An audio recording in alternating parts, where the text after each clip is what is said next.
जब हम खेती के बारे में सोचते हैं तो क्या तस्वीर सामने आती है? ज्यादातर लोगों के दिमाग में संघर्ष, मेहनत और बहुत कम आमदनी की तस्वीर आती है।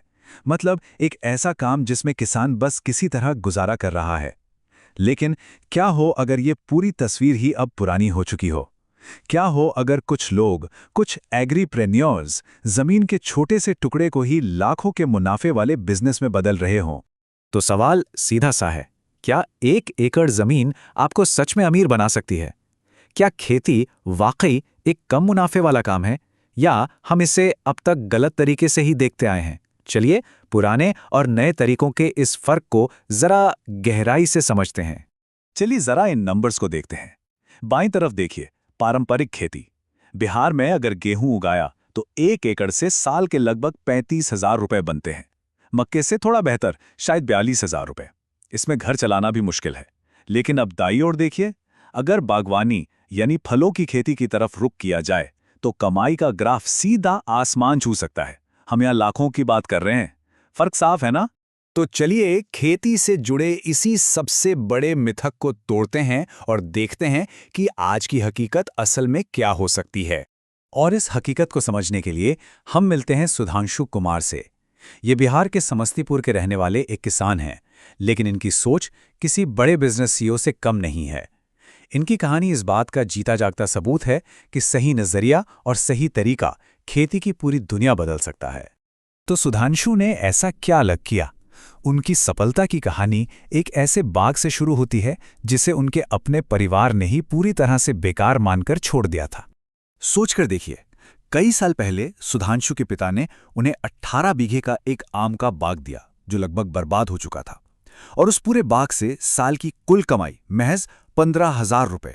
इससे ज्यादा कभी हुई ही नहीं। कोई भी इसे हाथ लगाने से डरता। लेकिन सुधांशु ने इसे एक प्रॉब्लम की तरह नहीं, बल्कि एक स्टार्टअप प्रोजेक्ट की तरह देखा। उन्होंने पुराने ढर्रे को छोड़ा और पूरी तरह से साइंटिफिक मैनेजमेंट अपनाया। और कमाल की बात यह है कि सिर्फ 1 साल के अंदर उन्होंने उस बाग की पूरी किस्मत ही पलट दी। और ये रहा नतीजा। जरा इस नंबर को देखिए। पहले ही साल 1990 में सुधांशु ने उसी बेकार समझे जाने वाले बाग से 13 लाख रुपए से ज्यादा का रेवेन्यू जनरेट किया। ये ताकत है खेती को एक बिजनेस की तरह देखने की। आज तो उनका फार्म सालाना 3 से 4 करोड़ का टर्नओवर करता है। शानदार है ना? लेकिन सवाल यह है कि यह हुआ कैसे? और क्या इसे कोई भी कर सकता है? जवाब है हाँ, बिल्कुल। चलिए सुधांशु की सफलता के इस ब्लूप्रिंट को डिकोड करते हैं। और इसकी शुरुआत होती है एक कॉन्सेप्ट से जिसे कहते हैं हाई डेंसिटी फार्मिंग। तो ये हाई डेंसिटी मॉडल काम कैसे करता है? चलिए जामुन का उदाहरण लेते हैं। पारंपरिक तरीके में, जैसा कि आप बाईं ओर देख सकते हैं, पेड़ बहुत बड़े और ऊंचे हो जाते हैं। फल तोड़ना लगभग नामुमकिन और बहुत महंगा। लेकिन सुधांशु के हाई डेंसिटी मॉडल में दाईं ओर देखिए, 1 एकड़ में 290 पेड़ लगाए जाते हैं और उनकी छटाई इस तरह से की जाती है कि वो कभी 10 फीट से ऊपर जाएं ही नहीं। नतीजा, फल तोड़ना बच्चों के खेल जैसा आसान हो गया और 1 एकड़ जमीन की पूरी इकोनॉमिक्स ही बदल गई। ठीक है, तो ज्यादा पौधे लगाना तो एक हिस्सा हुआ, लेकिन उन सबको सही मात्रा में पानी कैसे मिले? और फिर जब फसल तैयार हो तो उसे बाजार में बेचा कैसे जाए? यहीं पर सुधांशु की सफलता के अगले 2 राज छिपे हैं। सुधांशु का एक गोल्डन रूल है। वो साफ कहते हैं कि अगर आप बिजनेस के लिए बाग लगा रहे हैं तो 2 चीजों के बिना तो इसके बारे में सोचिएगा भी मत। पहली है माइक्रो इरिगेशन यानी सूक्ष्म सिंचाई, और दूसरी है जानवरों से बचाने के लिए एक मजबूत बाड़। तो ये माइक्रो इरिगेशन या ड्रिप इरिगेशन आखिर है क्या? देखिए, पारंपरिक सिंचाई में हम खेत को पानी से लबालब भर देते हैं। इससे पौधा पहले पानी में डूबता है और फिर कुछ दिनों बाद पानी के लिए तरसता है। ये जो स्ट्रेस का साइकिल है ना, ये पौधे की ग्रोथ रोक देता है।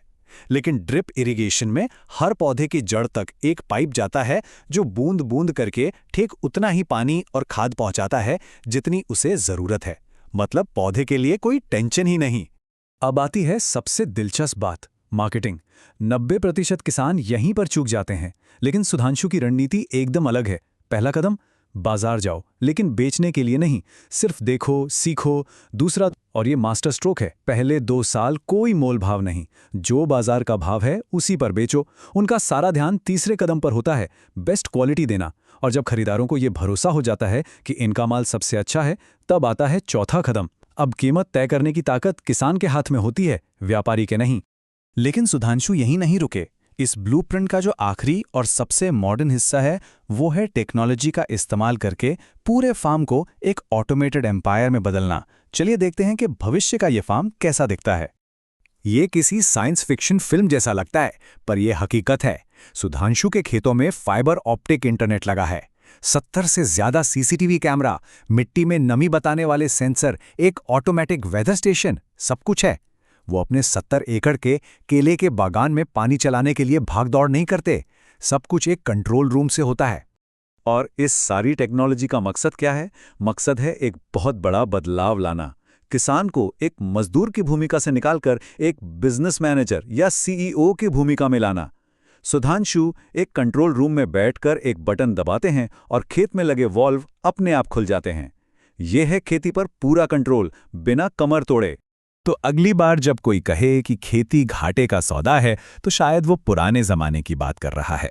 सुधांशु की कहानी ये दिखाती है कि अगर हाई डेंसिटी प्लांटिंग, स्मार्ट सिंचाई और एक बिजनेस वाली सोच को एक साथ मिला दिया जाए, तो 1 एकड़ जमीन भी किसी की जिंदगी बदल सकती है। ये सिर्फ एक किसान की कहानी नहीं है, ये खेती के उस भविष्य की झलक है जहां संभावनाएं सच में अनंत हैं।